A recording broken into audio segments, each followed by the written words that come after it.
El contexto de este devocional es Génesis 31, 17 al 55. Entonces Jacob se preparó y sentó a sus hijos y sus mujeres sobre los camellos. Luego puso en marcha todo su ganado y todo el ganado que había adquirido, que era su ganancia de Padán Aram, y se dispuso a volver a Isaac, su padre, en la tierra de Canaán. Como Labán había ido a trasquilar sus ovejas, Raquel hurtó los ídolos de su padre. Jacob, por su parte, engañó a Labán el arameo al no hacerle saber que iba a fugarse. Y se fugó, llevándose todo lo que tenía. Se dispuso a cruzar el Éufrates y se enfiló hacia el monte de Galaad. Al tercer día fueron a decirle a Labán que Jacob se había fugado. Entonces Labán se hizo acompañar de sus parientes y se fue tras Jacob. Después de 7 días de camino, lo alcanzó en el monte de Galaad. Pero esa noche, Dios se le apareció en un sueño a Labán, el arameo, y le dijo: mucho cuidado con comenzar a hablarle a Jacob bien y acabar mal. Génesis 31, 17 al 24. Jacob no perdió el tiempo. Apenas tuvo la confirmación de que sus esposas lo apoyaban y estaban de acuerdo con él en su deseo de dejar la casa de Labán, se alistó para salir de allí. Sin embargo, no se iría con las manos vacías. Además de acomodar a sus esposas y a sus hijos, también preparó todo el ganado que con tanto trabajo y con la bendición del Señor había ganado en aquellos 20 años de trabajar duramente para su suegro, y se dispuso a marcharse. Ahora bien, fiel a su naturaleza de engañador, Jacob no salió de la casa de Labán a la vista de todo el mundo. Por el contrario, aprovechó el momento en el que su suegro no estaba en casa, porque era la época de trasquilar las ovejas, y huyó de la casa de Labán, sin previo aviso ni despedidas. Por su parte, Raquel, aprovechando la ausencia de su padre, se apoderó de sus ídolos para llevarlos con ella. Estos ídolos eran figurillas pequeñas de entre 5 y 7 centímetros de largo, los cuales se creía que servían para hacer adivinación y para atraer la buena suerte. Por la manera en la que Raquel se apropió de aquellas estatuillas, es evidente que ella no solo tenía los genes de mentira y engaño de su padre, sino que tal vez Jacob también había ejercido su influencia sobre ella. Años antes, cuando Jacob había comunicado a Labán sus intenciones de regresar a su tierra natal, su suegro había insistido en que se quedara con él. En aquella oportunidad, Labán dijo a Jacob: quédate, se me ha revelado que gracias a ti el Señor me ha bendecido. Génesis 30, 27. Por la manera en la que ese conocimiento le fue revelado a Labán y por los ídolos que éste poseía, podemos suponer que en aquella casa predominaba la idolatría. Siendo así, obviamente, ese lugar no era el lugar más apropiado para que se formasen los hijos de Jacob. Ahora bien, ¿por qué Raquel se llevó los ídolos de su padre?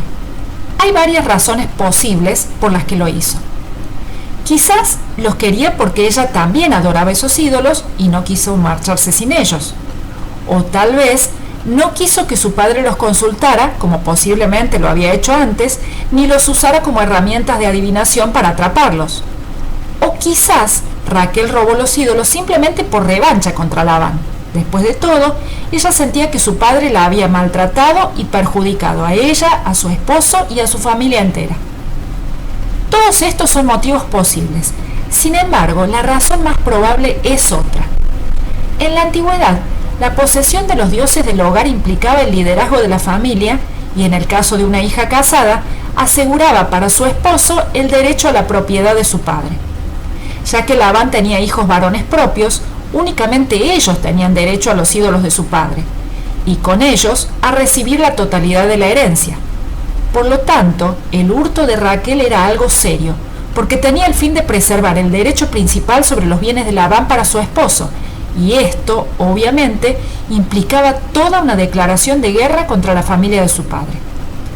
Muy pronto, alguien le hizo saber a Labán que Jacob se había fugado, llevándose todo lo que le pertenecía. Como era de esperar, Labán llamó a sus parientes para que lo acompañaran y comenzó la persecución de su yerno y su familia inmediatamente. La caravana de Jacob incluía a sus esposas, las siervas de estas, los 7 hijos de Lea, los 4 hijos de las siervas, el hijo de Raquel y también todo su ganado. Por lo tanto, la travesía seguramente se hacía lenta y dificultosa. Por ese motivo Labán fácilmente los alcanzó unos pocos días después. Sin embargo, así como lo había prometido, Dios no había abandonado a Jacob. Su mirada atenta estaba sobre él y sobre su familia, y no permitiría que Labán les hiciera daño. Por ello, tal como un padre que protege a su hijo de sus compañeros de escuela acosadores, el Señor le advirtió firmemente a Labán que no hiciera ningún mal contra Jacob ni fuera duro en su trato con él.